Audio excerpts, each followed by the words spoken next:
আজকে একটা নতুন ব্লগে আপনাদেরকে স্বাগত জানাচ্ছি। আজকে তারিখ হলো 6 জুন 2026। অনেক দিন পর আবার বেরিয়ে পড়লাম বাবার দর্শনে। আজকে আমার গন্তব্য হলো বৈদ্যনাথ ধাম। হাওড়া থেকে 320 কিলোমিটার দূরে অবস্থিত এই বৈদ্যনাথ ধাম। 5 জুন রাত্রি 11:55 হিমগিরি এক্সপ্রেস ধরে আমি পৌঁছালাম জেসিডি জংশনে। 6 তারিখ 4:21। শিবের দ্বাদশ জ্যোতির্লিঙ্গের মধ্যে অন্যতম এবং 51টি শক্তিপীঠের মধ্যে অন্যতম এই বাবা বৈদ্যনাথ ধাম। বাবা বৈদ্যনাথ ধামে আসার সঠিক সময় হলো সেপ্টেম্বর থেকে মার্চ পর্যন্ত, কারণ সেই সময় গরম খুব কম থাকে। তাছাড়া শ্রাবণ মাসে এখানে কাভার যাত্রা হয় বা খুব বড় শ্রাবণী মেলা হয়, তো তখন লক্ষ লক্ষ মানুষের এখানে আনাগোনা হয়। এখানে যদি আপনারা আসেন, তো এখানে আসার জন্য আপনাদেরকে চিন্তা করার তেমন কিছু প্রয়োজন নেই, কারণ এখানে কম থেকে বেশি ভাড়া পর্যন্ত হোটেল আপনারা পেয়ে যাবেন। অনেক কম টাকার মধ্যে খাবারও এখানে পেয়ে যাবেন। সব কিছু নিরামিষ, আমিষের ব্যবস্থা কিন্তু খুবই কম জায়গায় আছে। তাছাড়া ঘোরাফেরার জন্য কম বাজেটের মধ্যে আপনারা টোটো, অটো বা গাড়ি এখানে পেয়ে যাবেন। হাই ফ্রেন্ডস, একটা নতুন ব্লগে আপনাদেরকে স্বাগত জানাচ্ছি। আজকে আমার গন্তব্য হলো বাবাধাম। গন্তব্য হলো বাবাধামে আমি পৌঁছে গেছি। কীভাবে আসলাম সেটা আমি একটু পরে বলছি। তো আজ থেকে 2 বছর আগে আমি এই বাবাধামে এসেছিলাম, আর আজকে আবার আসলাম। অনেক দিনের ইচ্ছে ছিল, তখন ভালো ক্যামেরা ছিল না, ফোন থেকে ভিডিও বানাতাম। তো এখন ভালো ক্যামেরা আছে, যাতে আরও ভালো ভিউ আপনাদের কাছে নিয়ে আসতে পারি বা বাবাধামের দৃশ্য আপনাদের কাছে উপস্থাপন করতে পারি, তার জন্যই আবার ঘুরে আসা। তাছাড়াও বাবার প্রতি একটা আলাদা টান আছে, যার জন্য বারবার বাবার মন্দির যেখানেই আছে সেখানেই যাই। আর বাবাধাম স্পেশাল কারণে শিবের যে 12টা জ্যোতির্লিঙ্গ তার মধ্যে একটা। তার সাথে সাথে বাবাধামের পাশে আছে পার্বতীর এক সতীপীঠ, যেখানে পার্বতীর হার্ট বা হৃদয় পড়েছিল। আগেই বলেছি, আমি জেসিডি জংশন পৌঁছেছি 6 তারিখে ভোর 4:21 এবং সেখান থেকে আমি কিভাবে আসলাম, তারপর কোথায় থাকলাম, কি খেলাম বা কীভাবে ঘুরলাম, সমস্ত কিছু ডিটেলস আমার ব্লগ ভিডিওতে আপনাদের জন্য আমি উপস্থাপন করলাম। জেসিডি জংশন থেকে আপনারা অটো পেয়ে যাবেন শেয়ারে, বা গাড়িও অনেক জায়গায় ভাড়ায় পেয়ে যাবেন। তো আমার চয়েস অনুযায়ী আমি অটো করলাম, যেহেতু একাই আসছি, নালে অনেক বেশি খরচা পড়ে যাবে। এই অটোতে পার পার্সন 30 টাকা করে নিচ্ছে, তো যেটা আপনাকে মন্দিরের কাছে টাওয়ার চক পর্যন্ত পৌঁছে দেবে। আমি একদম ভোর পৌঁছে গেছি বলতে গেলে, তাই এখন কোনো হোটেল খোলা দেখতে পাচ্ছি না, খুবই কম জায়গায় খোলা আছে। তো এখন শুধু চায়ের দোকান, কিছু প্রসাদের দোকান এইভাবে খোলা আছে। তো ভোর পৌঁছে গিয়ে খুবই ভালো লাগছে, এটা ফ্রেশ লাগছে, কিন্তু সবার আগে আমাকে হোটেল খুঁজতে হবে। তো এখানে টাওয়ার চক আছে, টাওয়ার চক থেকে হোটেল পাওয়া যায়, কিন্তু আমি চাইছি যাতে মন্দিরের সামনে হোটেল পাওয়া যায়। আমি হোটেল নিয়েছি নিউ যাত্রিক হোটেল। তো এসে করলাম কি, আমি একটা হোটেল নিয়ে নিলাম। হোটেলের রুমটা আপনাদেরকে একবার ঘুরিয়ে দেখায়। যে দেখুন, ওইদিকে দেখতে পাচ্ছেন আমার বেড, এটা ডবল বেড, যেহেতু সিঙ্গেল বেড পাইনি।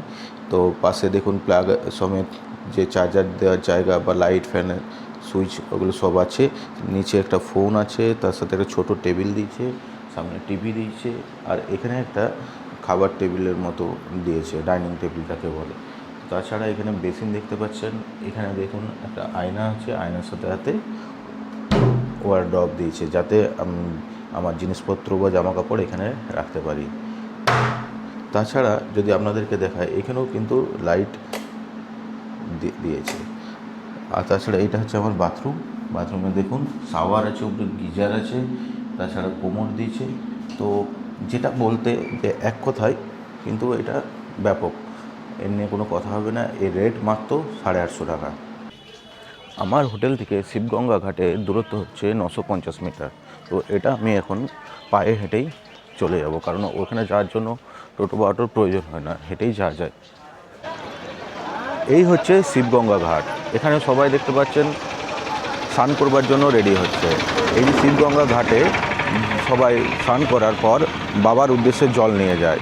তো এখানে যখন কাভার যাত্রা হয়, তখন সুলতানগঞ্জ থেকে সবাই জল ডুবিয়ে প্রায় 110 কিলোমিটারের উপরে রাস্তা তারা হেঁটে এখানে বাবার মাথায় জল ঢালতে আসে। তো যেহেতু এখানে গঙ্গার সামনে না, সেই সুলতানগঞ্জ 110 কিলোমিটার, তো তার জন্য এখানে সবাই এই শিবগঙ্গাতে স্নান করে জল নিয়ে বাবার মাথায় অর্পণ করে। আপনারা যদি গাড়ি করেও আসেন তো শিবগঙ্গা ঘাটের কাছে এখানে পার্কিংয়ের ব্যবস্থা আছে, তো এখানে আমরা গাড়ি পার্ক করতে পারেন। তাছাড়া ট্যুরিস্ট গাড়ি করে আসলেও সেগুলো এখানে পার্ক করার জায়গা আছে। এখানে নির্দিষ্ট পার্কিং চার্জ নেওয়া হয়, তো তার বদলে এখানে পার্কিং করতে দেওয়া হয়। ঝাড়খণ্ডের দেওঘরে অবস্থিত শিবগঙ্গা ঘাট বাবা বৈদ্যনাথ মন্দিরের কাছেই একটি অত্যন্ত পবিত্র এবং ঐতিহাসিক জলাশয়। প্রতি বছর লক্ষ লক্ষ হিন্দু পুণ্যার্থী এখানে কিন্তু এসে থাকেন। হিন্দু পুরাণ অনুসারে লঙ্কার রাজা যখন শিবলিঙ্গ নিয়ে লঙ্কায় যাচ্ছিলেন তখন তার প্রস্রাবের বেগ পায়। তিনি এক ব্রজবাসীর হাতে শিবলিঙ্গটি ধরিয়ে দিয়ে হালকা হতে যান। রাবণ তার হাত ধোয়ার জন্য জলের প্রয়োজন মনে করেন।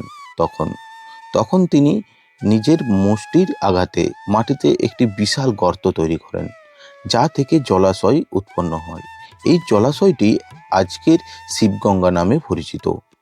মনে করা হয় রাবণ এই জলাশয়ে গঙ্গার পবিত্র জল এনেছিলেন।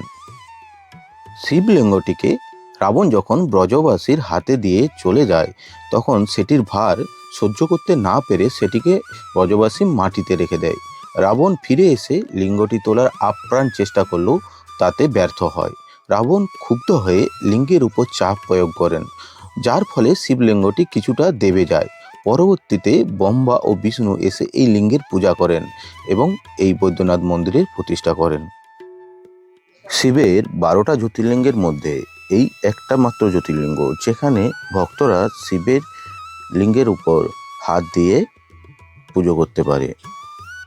আপনারা যদি দেওঘর বৈদ্যনাথ ধামে আসতে চান তো সবসময় জেসিডি জংশনে আসবেন। ওখান থেকে আপনারা টোটো অটো সবসময় পেয়ে যাবেন। তাছাড়া দেওঘর যে বাস স্ট্যান্ড আছে আপনারা সেখানেও আসতে পারেন, কারণ এখান থেকে বিভিন্ন জায়গার জন্য বাস যাতায়াত করে।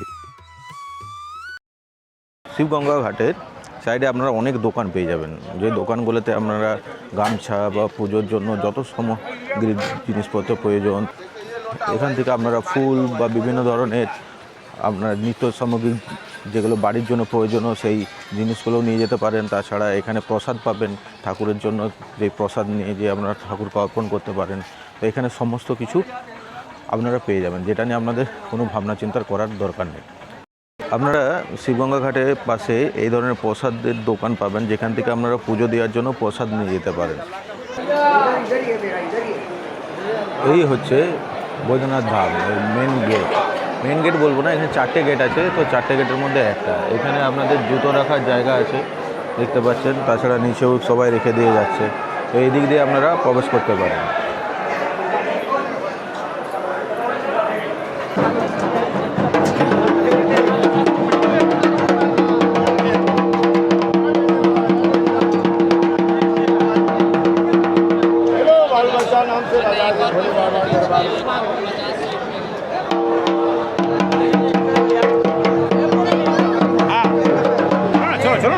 অবশেষে আমি এসে পৌঁছালাম বৈদ্যনাথ ধামে। তো আমার পাশে আছে এই যে দেখুন শিব পার্বতীর মন্দির, এটা হচ্ছে পার্বতীর মন্দির। এখানে দেবী দুর্গার হাট পড়েছিল বা হৃদয় পড়েছিল। আর ওই সোজা সোজা দেখতে পাচ্ছেন এটা হচ্ছে বৈদ্যনাথ ধাম, শিবের 12টা জ্যোতির্লিঙ্গের মধ্যে একটা।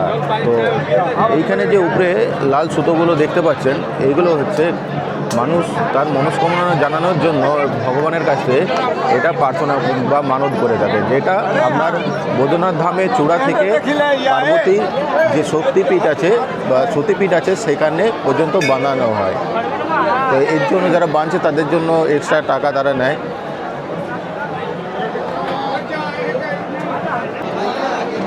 এই যে আপনারা দেখতে পাচ্ছেন যে একজন এখানে ধাগা নিয়ে আসছে, ওটা শিবের যে জ্যোতির্লিঙ্গ সেই মন্দিরের চূড়া থেকে এখানে পার্বতীর যে সতীপীঠ আছে সেই মন্দিরের চূড়ার মধ্যে বাঁধা হবে। তো এই যে দেখুন এই ধাগাটা আপনারা নিয়ে যাচ্ছে। এই ধরনের লাখো লাখো মানুষ এখানে আসে তাদের মনস্কামনা পূরণের জন্য এখানে কিন্তু ধাগা বাঁধায়। উপরে দেখুন ওই যে ধাগা বাঁধছে, এই দেখুন কত ধাগা যে পুরো ভর্তি হয়ে গেছে মন্দিরের চূড়াগুলো।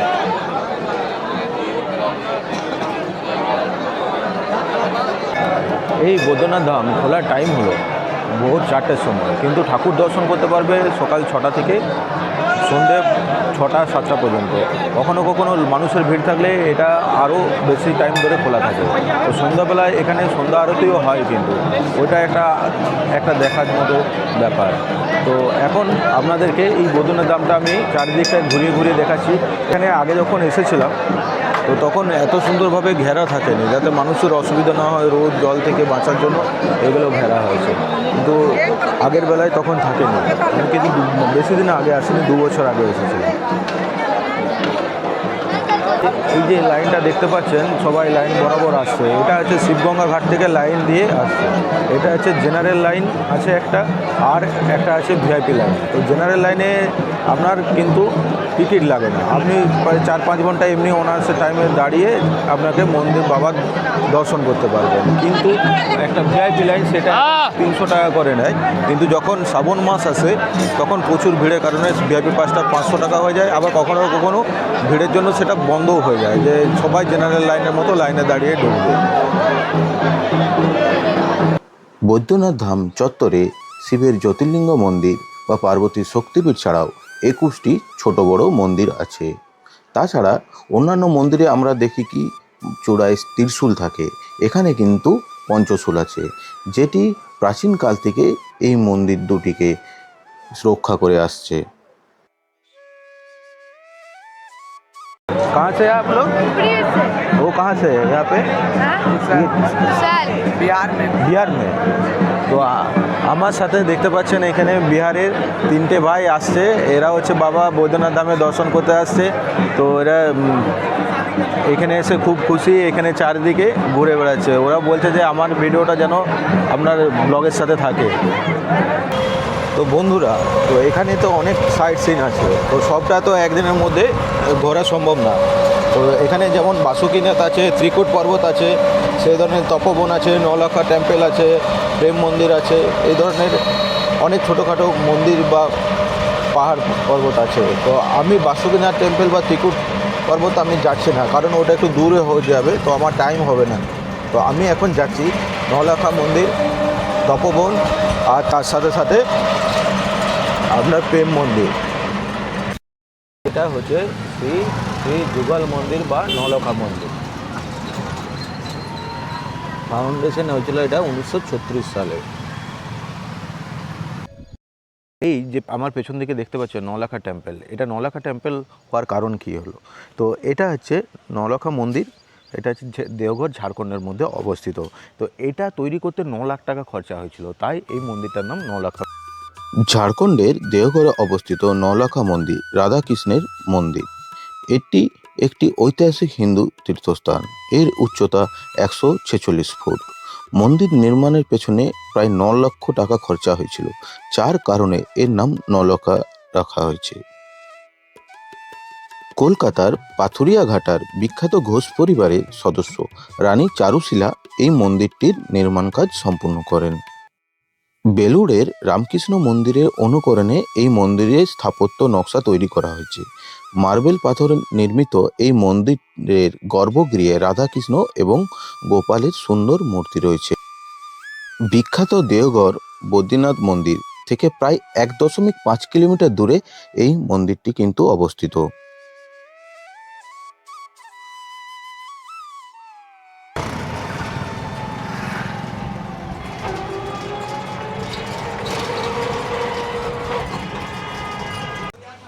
আমি এখন তপবনে এসে পৌঁছে গেছি, যে তপবন পাহাড় সেখানে।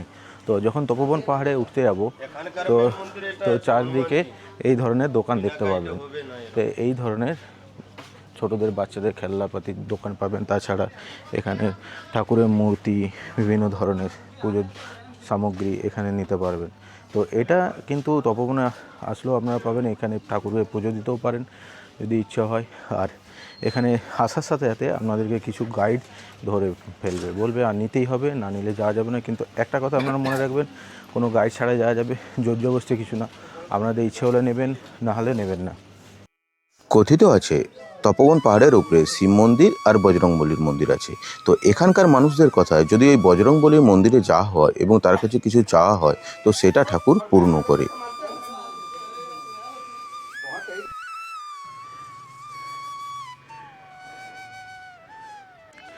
তো তপোবন পাহাড়ে যখন আসবেন তো একটা জিনিস থেকে সাবধান থাকবেন, সেটা হচ্ছে হনুমান বা বাঁদর। তো এদের থেকে সাবধানে থাকবেন, প্রচুর আছে, যে কোনো সময় আপনাদের হাত থেকে জিনিসপত্র ছাড়িয়ে নিয়ে নিতে পারে। আর একটা কথা, আসার নিচ থেকে যখন উপরের দিকে উঠে আসবেন তখন গাইড আপনাদেরকে বা বিভিন্ন সবাই আপনাদেরকে পুজো দেওয়ার জিনিসপত্র নিতে এমনভাবে চেষ্টা করবে যাতে আপনারা নিতে বাধ্য হন, কিন্তু সেটা থেকেও আপনারা এড়িয়ে চলবেন। যে কোনো চাপের কিছু নেই, আপনাদের যেটা ইচ্ছা আপনারা সেটাই নিতে পারেন। আর তপোবন পাহাড়ের চূড়া থেকে চারিদিকে সিনারিটা কি সুন্দর লাগছে একবার দেখুন। দেখুন পাথরগুলো যেমন কেউ বড় বড় পাথর নিয়ে এসে সাজিয়ে রেখেছে, এইভাবে চারিদিকে কিন্তু সাজানোর মতো হয়ে আছে। নিচ থেকে ভিউটা একদম অসাধারণ, কোনো কথা হবে না। कृष्णानंद आपका आपका घर इधर है? जी यहीं तपोवन में। तो ये तपोवन का जो हिस्ट्री एक बार बोलिए। बोले जय श्री राम। जय श्री राम। ये तपोवन बोल के भारतवर्ष में 4 है इंडिया के अंदर। पहला तपोवन है मुंबई महाराष्ट्र नासिक में पंचवटी तपोवन, जहाँ से सीता मैया का हरण हुआ, वहीं शूर्पणखा का नाक कटा, इसलिए नाम पड़े नासिक, पहला तपोवन। दूसरा तपोवन हो गया उत्तरांचल में ऋषिकेश लक्ष्मण झूला हरिद्वार के पास, जहाँ वाल्मीकि जी रहते थे और लवकुश का जन्म हुआ। सीता मैया दोबारा जंगल गई हुई थी। तीसरा तपोवन हो गया बिहार में गया, जो भी राजगीर में मेला लगे हुए हैं, वहाँ राजगीर में जो मलेमास में मेला लगते हैं, और वहाँ ससुर का पिंडदान करने के लिए सीता मैया गया गई थी। नालंदा डिस्ट्रिक्ट में तपोवन पड़ता है राजगीर में। और चौथा तपोवन वर्तमान में आप आए हुए हैं झारखंड। यहाँ सीता मैया का वरदान है, जो व्यक्ति हनुमान जी के पास जाते हैं, कुछ लालसा लेकर के मांगते हैं दरबार में, लाखों की कामनाएं पूरी होती हैं, लाखों लाखों का। रावण यहाँ दोबारा तपस्या करने के लिए आए थे, जो हनुमान जी ने रावण का तपस्या भंग कर दिए। रावण का तपस्या जब भंग हो जाते हैं, रावण हार करके वापस लंका जाते हैं। राम लक्ष्मण सीता मैया 14 वर्ष त्रेता में जब वनवास जाती हैं, वनवास विशेष करके रावण को मार के जब रिटर्निंग अयोध्या जा रहे थे, 4 तपोवन भ्रमण किए थे रिटर्निंग के समय। इस तपोवन में, झारखंड तपोवन में, हनुमान जी, सीता मैया, श्री रामचंद्र जी, लक्ष्मण भैया साथ में सब कोई थे रिटर्निंग के समय। और इस तपोवन में हनुमान जी से पूछते हैं सीता मैया, हनुमान जी तुमने यहाँ रावण का तपस्या भंग किया, इसका प्रमाण क्या है? हनुमान जी कहते हैं जिस पत्थरों के ऊपर प्रचंड गदा से मैं प्रहार किया हूँ, उस पत्थर के अंदर मेरी मूर्ति अंकित है। सीता मैया कहते हैं हनुमान जी मैं अंतर्यामी हूँ, मैं सब जान रही हूँ। कलियुग का मनुष्य अंतर्यामी नहीं होंगे, उसके पास दिव्य नेत्र नहीं होगा, वो कैसे जानेंगे? तुम प्रमाण दो। जैसे अयोध्या में सीना चीर के दिखाए थे, मैं रामसीता का भक्त हूँ। यहाँ 17.5 फीट का एक चट्टान है, देखिएगा अभी जा करके। उस चट्टान के ऊपर जय श्री राम मुझ से 11 बार उच्चारण करके ये कनिष्ठ उंगली से पत्थर पर सीधी रेखाएं खींचती हैं। जैसे नाखून से दाग पड़ते हैं, पत्थर 2 हिस्सों में विभाजित होते हैं और दोनों पल्ले में हनुमान जी का मूर्ति प्रकट हो जाते हैं, नेचुरली आपरूपी। उस रूप को देख के सीता मैया हनुमान जी को 2 वरदान देते हैं, भक्तराज हनुमान, हाथ से तेरा नाम चारों युग अमर रहेंगे। जो हम लोग हनुमान जी से पढ़ते हैं, चारों युग प्रताप तुम्हारा है, प्रसिद्ध हो तुझारा। बोले जय श्री राम। जय श्री राम। यही यहाँ की इतिहास है, यही यहाँ की कहानी है। और मेरा नाम कृष्णानंद जी हैं, और तपोवन में हम रहते हैं, धागा और कार्ड बेचते हैं। और जितना ग्राहक लोग आते हैं, जितना मैंने पर्यटक लोग आते हैं, उसको हम रास्ता बताते हैं कि इधर से चलिए, हनुमान मंदिर दिखाते हैं। बोलो जय श्री राम। अत्र आपका मंगल हो, शरीर स्वस्थ रखिए, यही हम चाहते हैं। আর এই তপোবন যে পাহাড় আছে তার নিচে বলেছিলাম না সব কিছু কেনাকাটার তো দোকান আছে, তাছাড়া হোটেলের ব্যবস্থা আছে। আপনারা এখানে আসলে পার্কিংয়ের ব্যবস্থাও পাবেন। এখানে দেখুন পুরো বাস আছে, ট্যুরিস্ট বাস এসে দাঁড়িয়ে আছে, গাড়ি, টোটো, অটো সব কিছু দাঁড়িয়ে আছে। তো এখানে তাছাড়া আপনি বাথরুমের ব্যবস্থাও পাবেন, যদি কোনো কারণে আপাতকালীন কোনো কিছু লাগে তো তার জন্য সেই সব কিছুরও ব্যবস্থা আছে। ঝাড়খণ্ডের দেওঘরে অবস্থিত প্রেম মন্দির শ্রী রাধাকৃষ্ণ মন্দির একটি নতুন ও দৃষ্টিনন্দন আধ্যাত্মিক আকর্ষণ। এটি শহরের মা জগদম্বা কলোনি রাড়ি দুলুমপুর এলাকায় অবস্থিত।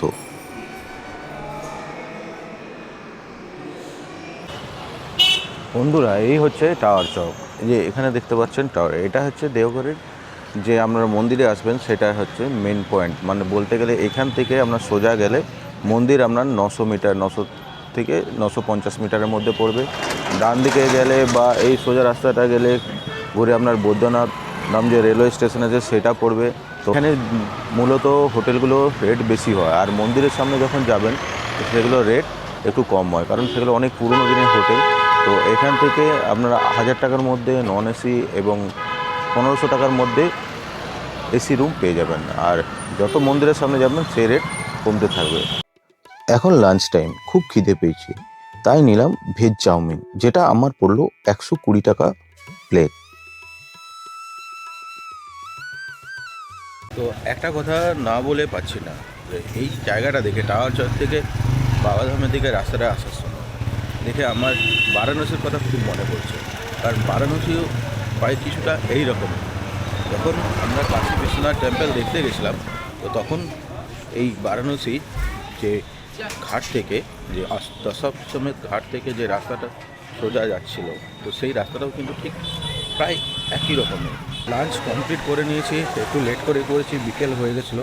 তো রাত্রেবেলায় কিছু খাবো সেটা এখন ভাবছি না, কারণ খাওয়া আমার পক্ষে সম্ভব না, চাউমিনের কোয়ান্টিটিটা ছিল অনেক বেশি। তো যাই হোক, তো এখন একটু রুমে যেয়ে রেস্ট নেব। রেস্ট নেওয়ার পর সন্ধ্যের যে সন্ধ্যা আরতি হয় বাবাধামে বা বৈদ্যনাথ ধামে, সেখানে যাব। এত ভিড়ের মধ্যেখানেও আমি সন্ধ্যা আরতি দেখানোর চেষ্টা করব, কারণ 2 বছর আগে এসেছিলাম, সন্ধ্যা আরতিটা ব্যাপক হয়েছিল। তো সেটা দেখার ইচ্ছে এখনও আছে, যতদূর সম্ভব আপনাদের কাছে সেটা তুলে ধরার চেষ্টা করব। রাতে সন্ধ্যা আরতি দেখতে এসে এই ধরনের অবস্থা দেখুন, চারদিকে লোকে কিন্তু ভর্তি, কিন্তু বৃষ্টি পড়ছে চারদিকে, কিভাবে মানুষ সন্ধ্যা আরতি দেখবে তার ঠিক নেই, কিন্তু বাবার দয়ায় সবাই কিন্তু দেখবে, তার জন্য এত ভিড়। আর রাতের বৈদ্যনাথ ধাম দেখতে কি ভারী সুন্দর লাগে সেটা দেখুন। এখনও পর্যন্ত শুরু হওয়ার কথা ছিল, হয়নি। 7:30টার মধ্যেও শুরু হবে নাকি, এটা নিয়ে সবাই টেনশন করছে। তো দেখুন সবাই কত ধৈর্যের সাথে লাইনে দাঁড়িয়ে আছে। এতক্ষণ বৃষ্টি পড়ছিল, কিন্তু এখন বৃষ্টি বন্ধ হয়ে গেছে। তো চারিদিকে যদি একটু ক্যামেরাটা ঘোরায়, তো দেখুন কত লোক লাইন দিয়ে দাঁড়িয়ে আছে।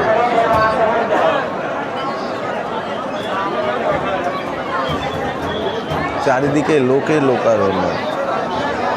এখানে একটা অসুবিধা হয়ে গেছে, যে এখানে চারিদিকে যে দোকান করেছে সেগুলো উচিত ছিল না, সেটগুলোর জন্য অসুবিধা হচ্ছে। কিন্তু সেটগুলো রোদ বৃষ্টি থেকে বাঁচাচ্ছে, ঠিক আছে, কিন্তু তাও ওই এতটুকু জায়গার মধ্যে এত সমস্ত দোকানের জন্য মানুষের খুবই অসুবিধা হচ্ছে।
তো সন্ধ্যা আরতি দেখার পর রাত্রেবেলায় কিছু খাবো না ঠিক করেছিলাম। তো খেলাম বলতে গেলে লস্যি আর একটা মটকা কুলফি।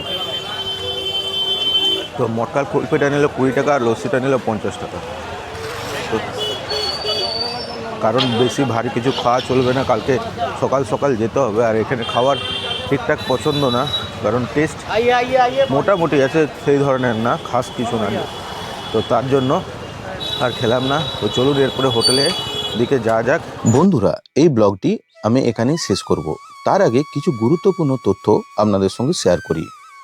টোটাল এই বৈদ্যনাথ ধাম দর্শন প্লাস সাইট সিইং, থাকা খাওয়া ঘোরা এইসব নিয়ে টোটাল খরচা হয়েছে 2000 থেকে 2200 টাকার মতো। আমার যদি জার্নি আমি হাওড়া থেকে স্টার্ট বা এন্ড ধরি, আমার 250-500 টাকা ট্রেন ভাড়া, থাকার খরচা 850 টাকা, খাওয়া দাওয়ার পেছনে 500 টাকা, আর ঘোরাফেরার পেছনে 400 টাকার মতো। টোটাল সব কিছু মিলে 2000 থেকে 2200 টাকার মতো খরচা হয়েছে। এই যে সব তথ্যগুলো আপনাদেরকে দিলাম, এগুলো যদি আপনাদের ভালো লেগে থাকে তবে আমার চ্যানেলটিকে সাবস্ক্রাইব করতে ভুলবেন না, আমার ভিডিওটিতে লাইক, কমেন্ট, শেয়ার করতেও ভুলবেন না। ভালো থাকবেন, সুস্থ থাকবেন, আর আমার ব্লগ মাঝে মাঝে দেখতে থাকবেন।